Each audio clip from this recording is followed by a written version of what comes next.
we look to find possible solutions to the logjam that is Ukraine on Capitol Hill. This solution involves yachts and mansions, expensive cars and jewelry. $200 billion. Some say it's closer to $300 billion worth. That's how much money in Russian assets is sitting in banks around the world. Monies that some tonight are saying could be given to Ukraine to buy weapons to fight Russia. In recent weeks, the European Union has pushed for a plan to move portions of their money and their reserves to do just that. Michael J. Szanto is a foreign policy expert and economist. And Michael, thanks for being with us. I want our audience to take a look at these two yachts, because this is what we're talking about when we talk about frozen assets. Two yachts that are alone worth close to $500 million. Why can't the United States and our allies just sell those and send the money straight to Kyiv?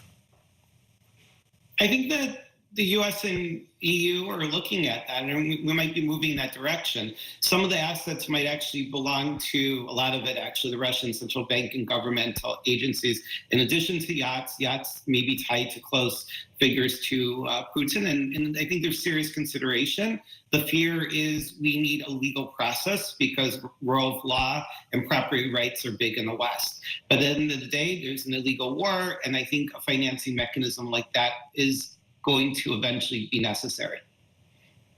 So are we afraid to do unto Russia for fear that they might one day do unto us the same thing?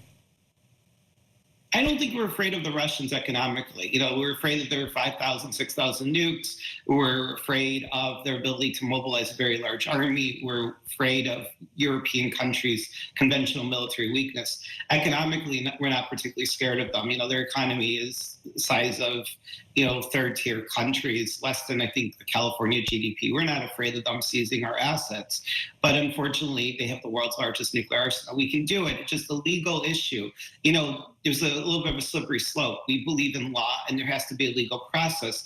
And it's also that the world continues to have faith in American and European financial and legal institutions. So we need to kind of do it right to show the world that we're a safe place to do business. Not that there's a better place than the United States anyway, but that's just still the way we are. We're a country of rule of law, unlike backwards countries like North Korea and Russia. Michael, former U.S. Ambassador Michael McFaul has been pushing this idea, as you know, for quite some time. And earlier this month, in fact, the day after the death of Alexei Navalny, he said the U.S. should take the lead in appropriating Russian funds and that other countries will follow. More broadly, why haven't the EU or the White House turned to these frozen assets sooner? There's just legal issues. I mean, the issues could even end up being fought in court. So I think there's a challenge and that the legal mechanism, but as the pressure grows, we have a country, Russia, which their television figures are often threatening to devastate the United States with nuclear weapons. This is a terrorist country. You see what they did with Navalny. You see them poisoning people in the UK several times. You see their links with Hamas terrorists. They're trouble, and I think we might have to do it. It's just a legal issue. Again, there's a reason that we have a legal process in this country, unlike in Russia, where Putin can basically murder or jail whoever he wants. Michael, is there a difference between what we are used to, for instance, in the narco wars, where we seize the assets of drug lords and gangs in South and Central America, and we use those to fight the war on drugs in this? It's a very good analogy, and I think you're right on point there. But the only issue is a lot of the assets, the bulk of the assets, are actually sovereign assets of a foreign government. That's the difference. The drug dealers are considered purely criminal organizations. Of course, Russia is a criminal state, but it is still a state and recognized as that. That's part of the challenge. Some of the oligarchs that we seized assets, their links to Putin and the government may be a little tangential, so that's another challenge. So there is a high legal threshold. I think you're right on point, and I think that those kind of legal mechanisms that we use against drug dealers and terrorists can be used here, especially because the Russian government is a criminal and a terrorist organization in its own right, but it still technically has privileges of a sovereign government. Michael, are sanctions a paper tiger? Because the world watched when Iranian assets were frozen, only to find out that they were later released from foreign banks. Is the sanctions game, I guess, a shell game the governments play to look tough, and then because the clock runs out on either the war or the conflict or whatever you want to call it, we wind up giving them the money back? Well, I think at various times we actually saw the Iranians come under pressure when the sanctions were the tightest. So I think that there has been pressure, for example, on Iran. Russia is an enormous state. You know, it's physically the largest state. It's very rich in natural resources. It continues to have good economic ties with China and India as well, two of the largest countries in the world.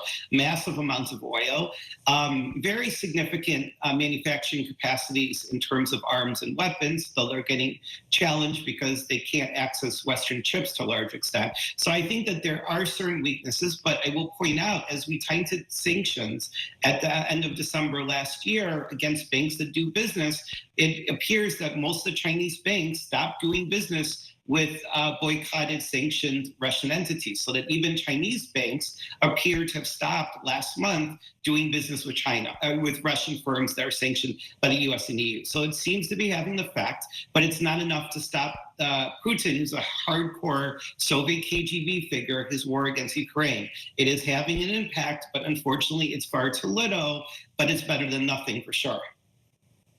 Michael, I want to put that Michael McFaul tweet back up again, because that one actually came from 2 weeks before the death of Navalny. He has been calling for this for quite some time, and it is against that backdrop that I asked this question.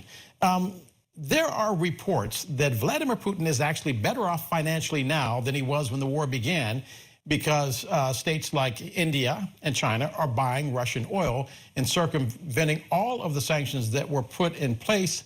So the Biden administration is saying they're going to announce new sanctions on Friday. Do you believe that those sanctions will have teeth? I think that the sanctions do have teeth. It's just that there's a limit to this tool. I think that the most important thing right now is that the House gets the money to Ukraine, and I think we up the military assistance. We have an active war. The sanctions are not going to win the war, and if God forbid the Russians win in Ukraine, they're not stopping in Ukraine, and they see their ultimate enemy as the United States. That doesn't necessarily mean, God forbid, they attack US territory, but we could see further expansion into the Baltic states, Poland, and God knows where. And if you look carefully at what Russian government officials are saying and what the media are saying, this is a very expansionist, hostile, aggressive country that has to be stopped. Sanctions are important. We need to continue to up the pressure through sanctions. But the most critical thing is that money gets to the Ukrainians through the US government. And the House needs to pass it. It's a very small fraction of our total military spending, and it honestly needs to be done. There's no reason for it to be a partisan issue. That you see in the Senate, Republican and Democratic consensus on this. Most congressmen in the House agree on it. So the House leadership, Democratic and Republican, have to get their act together and get that aid to Ukraine passed, or we're facing the potential of a disaster. And sanctions are not a powerful tool enough to make up for that loss.